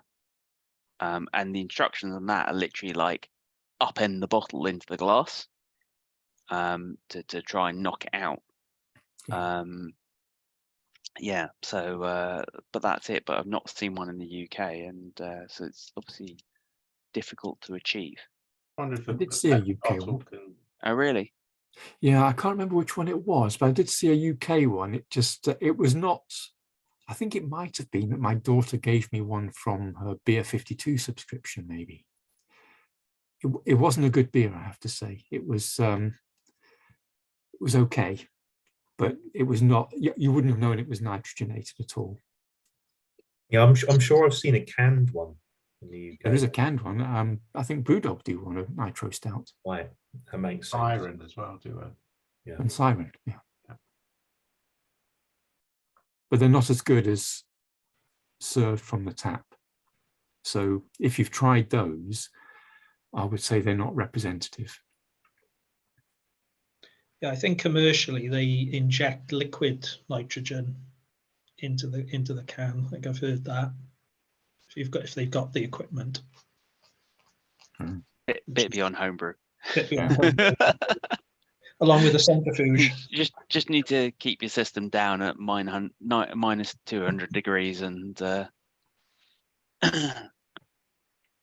thanks, Les. Thank you for talking through that. There's a couple of other things we talked about earlier on. We haven't really talked much about adding Brett, lacto, that sort of thing to your beer. The other one was blending, or I think that's it. Oh yeah, sort of back sweetening and liquoring back beer. So has anybody got anything they want to ask or raise about any of those? I think the whole Brett, mixed fermentation, etc., might make for an interesting topic. Well, we're doing I've got very little knowledge of that. We're doing the sort of lab prize old ale, or we're calling perpetual old ale project, where a few of us have got bottles from the prize old ale release that sort of Darkstar did recently, and that beer has stuff in it going back 100 years potentially to the sort of first brew of it. And given that that beer hasn't seen the light of day for a decade and might not ever see the light of day again, thought we'd try and keep it going. So what we're doing with that is taking dregs from the bottles, putting them into, initially at least, we're putting in sort of 5 litres of finished beer to just try and sort of see what happens with it. And eventually the idea will be that we actually want to sort of inoculate obviously full batches of beer and continually sort of turn it over each year. So every 6 to 12 months you brew a new batch of beer, you mix half of it or mix a portion of it with a portion of sort of some aged beer, and drink some of it, keep the rest of it for another 6 to 12 months, and then do the same thing again. So you're doing similar to a sherry Solera, where they have sort of year to year, they'll mix back several years worth of aged stuff and then add the younger beer to the older beer to age it up continuously. So we're potentially doing something along those lines. What's in that beer, we don't really know. It's sort of Brett and lacto and stuff like that, and we don't know how if anything's still alive in it. There's definitely something going on, because at least the 5 litres I've added stuff to, it keeps creeping up in pressure, and then I just release a bit of pressure and then try again a bit later, and yeah, so I can see there's something happening, which I guess is Brett. So we'll see, but it's certainly an interesting project where you're essentially making a batch. Eventually you'll be making a batch of beer and then partly blending it, partly aging it, yeah, with these sort of ongoing bugs, and I hope that as well, with a few of us doing it, if it goes wrong for one of us, then maybe the rest of us can provide some of their beer to reconstitute it, and obviously as well we can do things like tastings for the group and things like that. So see how it goes. We're very early stages with it. So what sort of base beer is that? Is it kind of a it's kind of a 9% old ale basically, but then it's aged with this sort of Brett lacto, which would have originally just come from the barrels that it was stored in. So yeah, and then over time it's taken on its own sort of character and stuff like that. So the beer itself is at best I can describe it as like a sort of old ale oud brewing or something like that. It's a sort of lightly sour, very complex beer. It's lovely. So yeah, if we can get anything like that, then that would be amazing.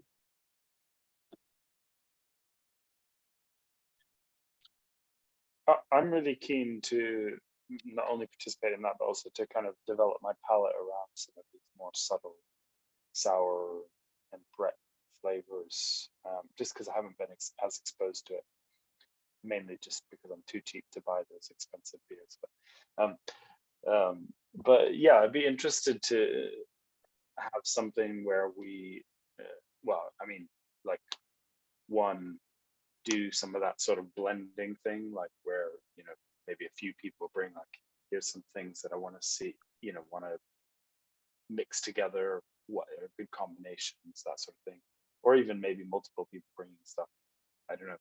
I think I just feel really sort of inexperienced about it and sort of not super confident about what other people will like as well, because like it's nice to brew stuff just for yourself, but if you're the only one drinking it, it's I can drink just about anything, but other people won't necessarily enjoy it with me. So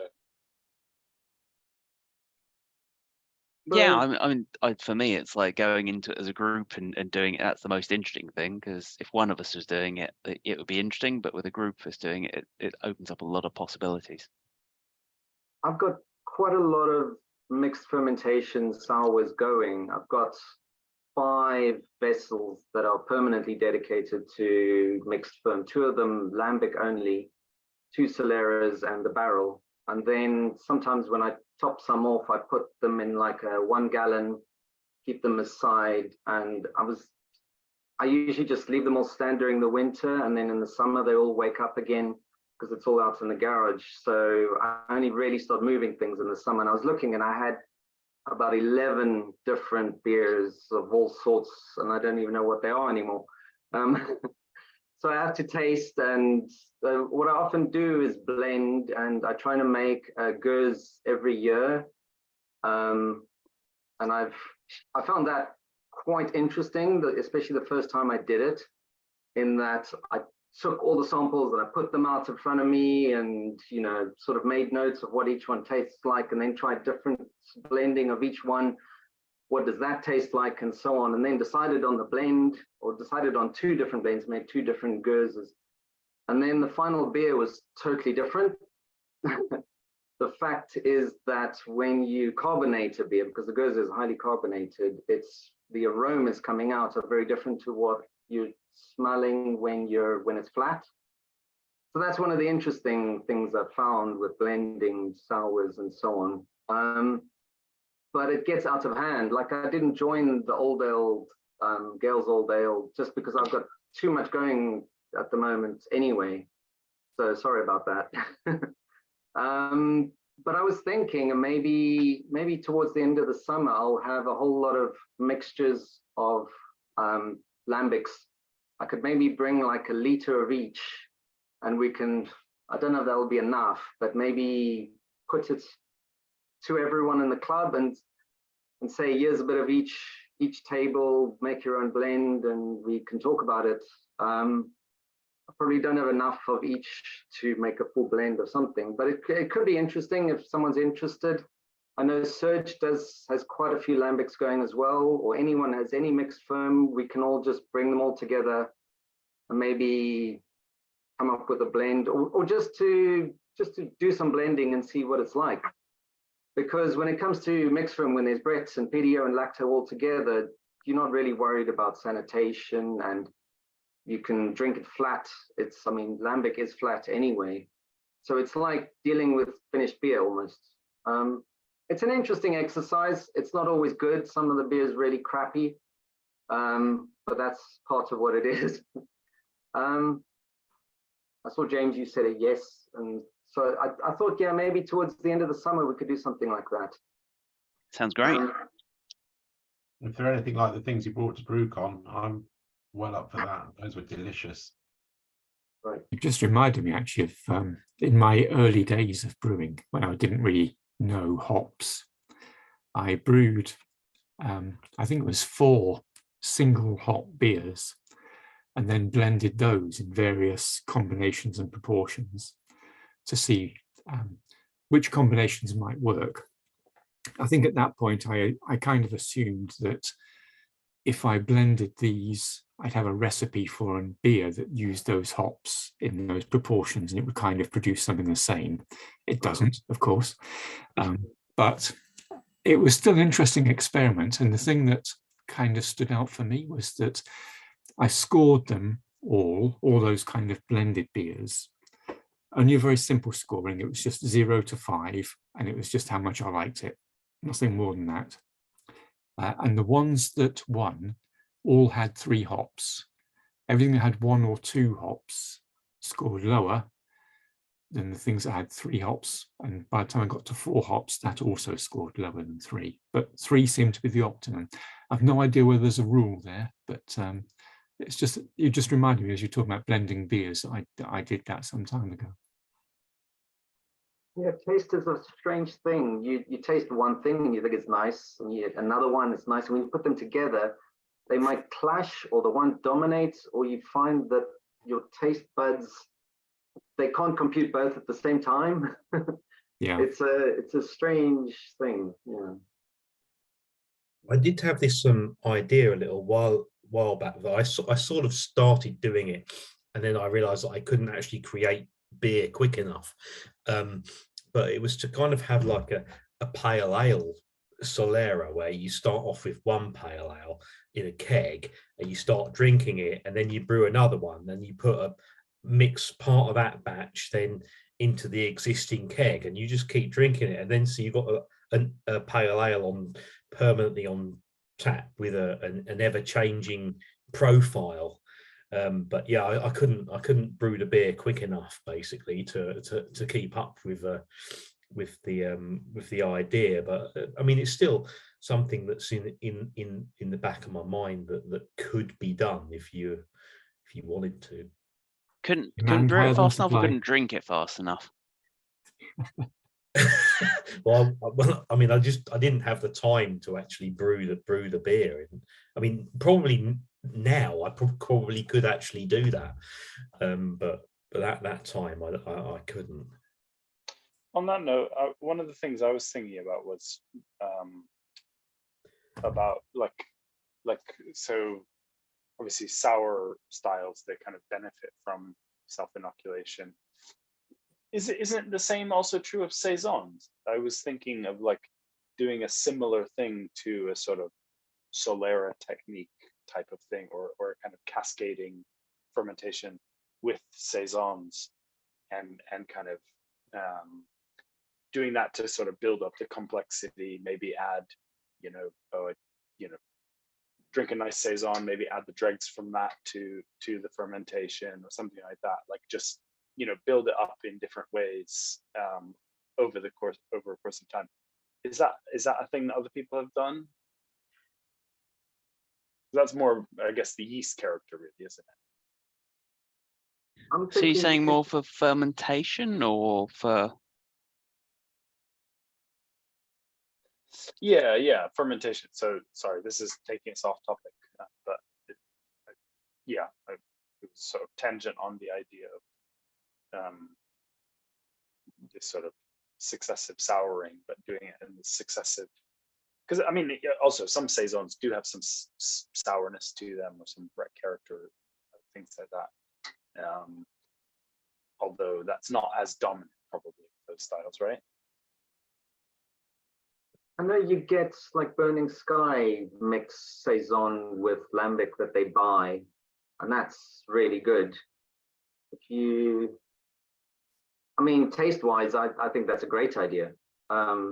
It's just the saison ferments out quite quickly, so if you're going to be blending, you're going to be brewing quite often, and with sour beers, because they take so long, you can actually just leave them and then blend at a certain time. But if you're going to ferment for a month and then blend during fermentation, that's going to take up, you're going to be brewing very often, I think. But well, that's what summer's for, right? Often, yeah. Drinking often, brewing often. I think blending any beer could be great. Didn't Wilderness do something too? We had a tasting of some Wilderness beers not so long back, and I think they had a saison that was blended in that kind of, I'm not sure quite how, but it was blended, and that was very, very nice. I think that was the star of the show, actually, of the 4 beers that we tried, was a saison. I had one a week ago on the Kernel that was a Damson saison sour. Don't know exactly how they made that, but it was unusual having a sour saison. I hadn't had one before.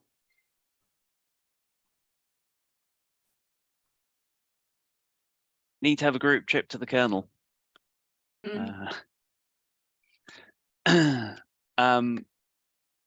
Yeah, I mean, I think that it's difficult to sort of say. You can kind of blend yeasts up front for fermentation, but afterwards is a bit trickier.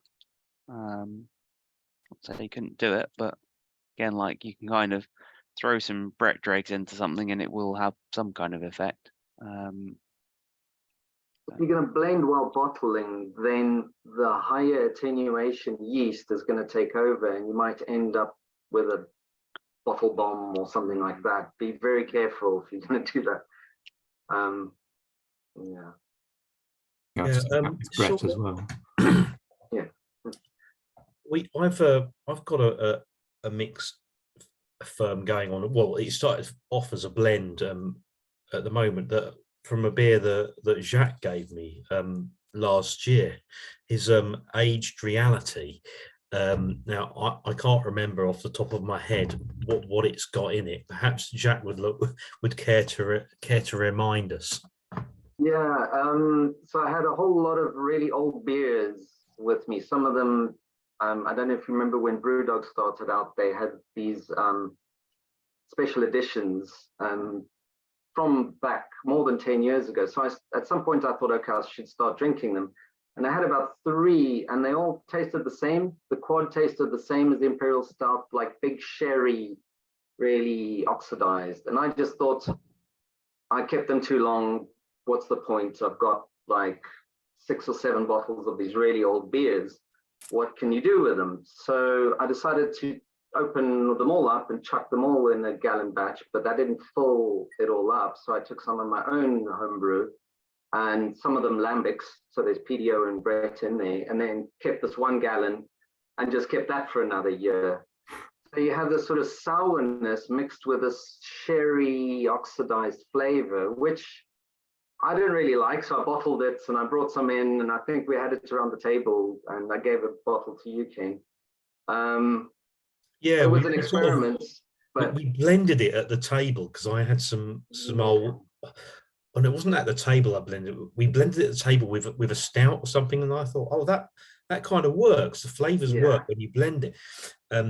So then I took a couple of bottles from you, and then later on we brewed. A bunch of us brewed old ale for a inter-club competition. I thought, oh, well, that's a perfect beer for sort of blending it with. But of course, I wasn't thinking that at that point that it would then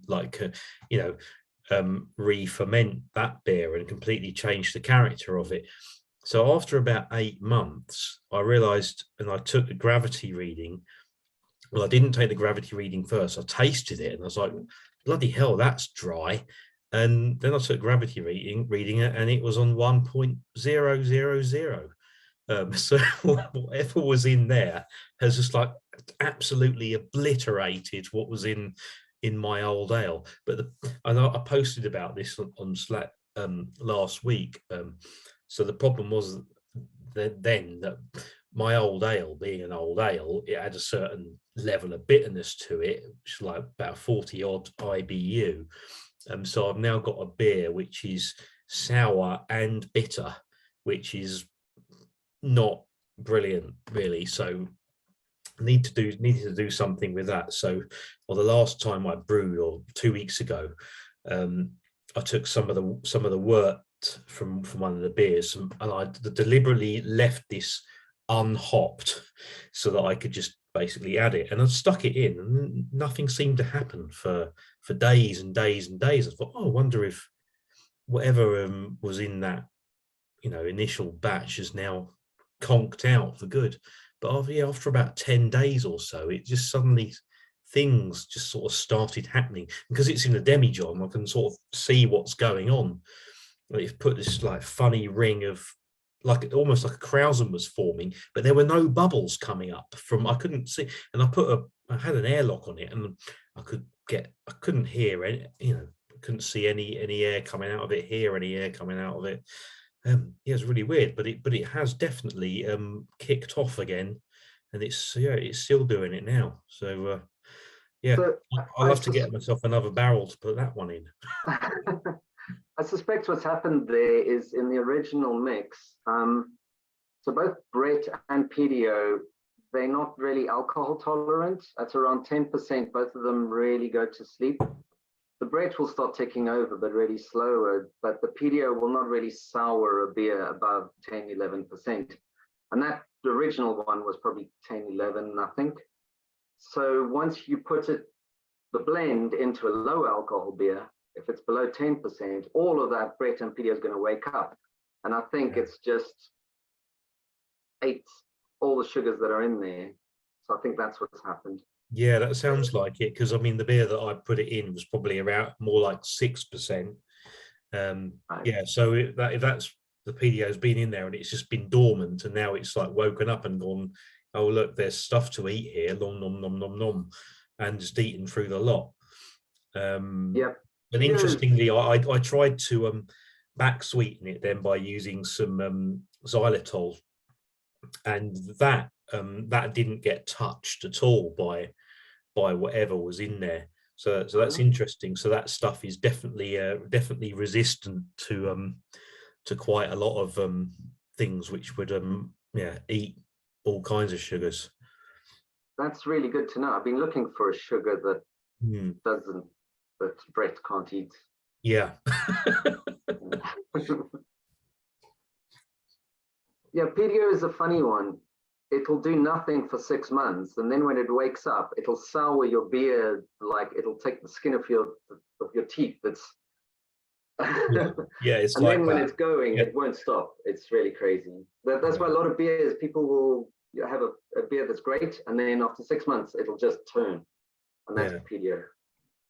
Yeah, so I'm guessing at some point I'm probably going to have to stop and pasteurize it or something, and I'll have to liquor it back with work, get to a certain level of trying to find a balance and just pasteurize it, and otherwise the PDO will just keep going, and it will just keep bringing it down to 0 again. Welcome to my world, Ken. Yeah. Well, I guess with that, I'll call the end of the meeting at that point. We've obviously been talking away for a couple of hours. It's been really good discussion. We want to leave something for future meetings. So yeah, thank you everybody for coming along and being part of that discussion. Next meeting will be on the I think it's 15th of May. Yeah, 15th of May, where we'll be talking about making pale ale, and Darren will be doing my role here. Lucky man. So yeah, I look forward to seeing you there, or before that at the Hazenbrow meeting on the 2nd of May.